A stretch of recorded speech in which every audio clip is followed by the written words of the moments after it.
এইবোৰ আগতে সৰুতে এনেকৈ কোনে কোনে ফুটুৱাই বাৰু ইমান ভাল লাগে নহয়নে বাৰু ইয়াৰ নামটো নাজানো বাৰু কি খালি ফুটুৱাই খুব ভাল পাওঁ একদম যেনিয়ে যাওঁ তেনিয়ে ফুটুৱাই যাওঁ আৰু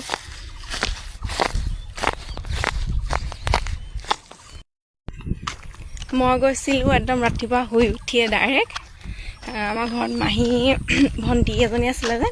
সেই ভণ্টিক থ'বলৈ গৈছিলোঁ তাই মানে দেৰিকৈ যাম কৈছিলে আৰু মামীয়ে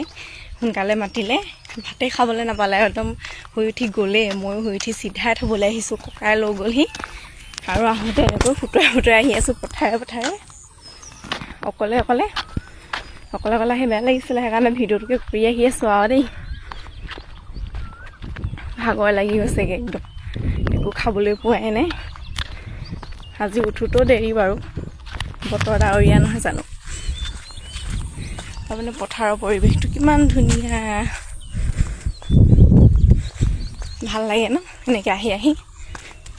এইগাল হাঁহজাক চাব দেই মোৰ আগে সেই হাঁহজাক গৈ আছে ইমান ধুনীয়াকৈ অকণো ভগা নাই একদম লাইন পূৰা চিধা গৈ আছে মই সিহঁতৰ পাছে গৈ আছোঁ আৰু চাই ককা ঘৰত সোমাই যাব লাগিব এতিয়া কিবা মোনা এটা থৈ গ'ল বোলে মায়ে তো মোনাটো লৈ যাব লাগিব এতিয়া ককা ঘৰত সোমাই যাব লাগিব এতিয়া কিবা মোনা এটা থৈ গ'ল বোলে মায়ে তো মোনাটো লৈ যাব লাগিব এতিয়া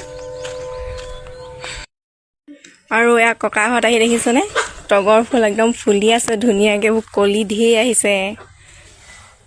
বহাগ বিহুত মাৰিবলৈ হৈ যাব আৰু দেই ধুনীয়া গোন্ধ ফুলজোপা একদম পূৰা গোলকৈ কাটি থৈ দিছে ফুল দুপাহ-এপাহকৈ ফুলিছে আৰু